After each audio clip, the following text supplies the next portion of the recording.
Di rumah angker itu, kesunyian malam semakin terasa menyergapku. Aku berada di sudut pandang orang pertama, dan ketakutan memenuhi hatiku saat aku menyusuri lorong-lorong gelap menuju kamar yang berada di lantai atas. Tanpa sepengetahuanku, aku telah memasuki alam mistis yang mengerikan. Setelah memasuki kamar itu, aku merasakan aura yang mencekam.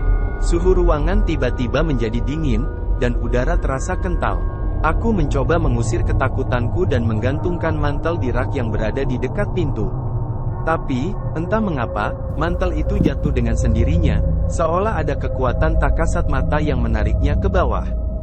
Hatiku berdebar kencang saat aku mendengar langkah-langkah ringan yang mendekatiku. Suara itu semakin dekat dan semakin jelas.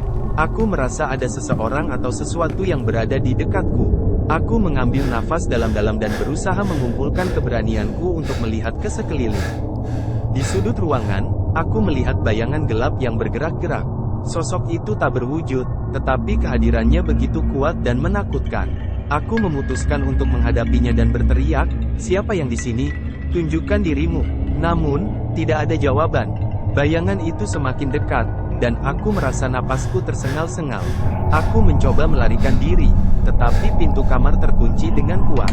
Tidak ada jalan keluar. Aku terjebak di dalam rumah angker ini. Aku melanjutkan perjalanan menyusuri kamar dengan hati-hati, berusaha mencari petunjuk atau cara untuk keluar. Di tengah perjalanan, aku mendengar suara anak kecil yang menangis. Suara itu begitu menyayat hati, membuatku ingin menolongnya. Aku mengikuti suara itu dan sampai di sebuah ruangan kecil. Di dalam ruangan itu, aku melihat seorang anak kecil yang duduk di tengah-tengah ruangan dengan tatapan kosong. Ia memegang boneka yang robek dan kotor. Aku merasa ada yang tidak beres dengan anak itu, tapi aku tidak tahu apa yang harus kulakukan. Tiba-tiba, suasana berubah drastis. Anak itu mendongak dan tatapannya berubah menjadi mata merah yang menyala-nyala. Ia mulai berbicara dengan suara serak dan mengancam, "Kau tidak akan pernah keluar dari sini. Aku akan membuatmu terperangkap selamanya." Aku berusaha melarikan diri, tetapi pintu ruangan itu terkunci dengan sendirinya. Anak itu tertawa gila-gila, membuat bulu kudukku merinding. Aku berusaha mencari cara lain untuk keluar dan menemukan sebuah jendela kecil di ujung ruangan. Aku berusaha membuka jendela itu dengan segala kekuatan yang aku miliki. Akhirnya, jendela itu terbuka, dan aku melompat keluar dengan cepat.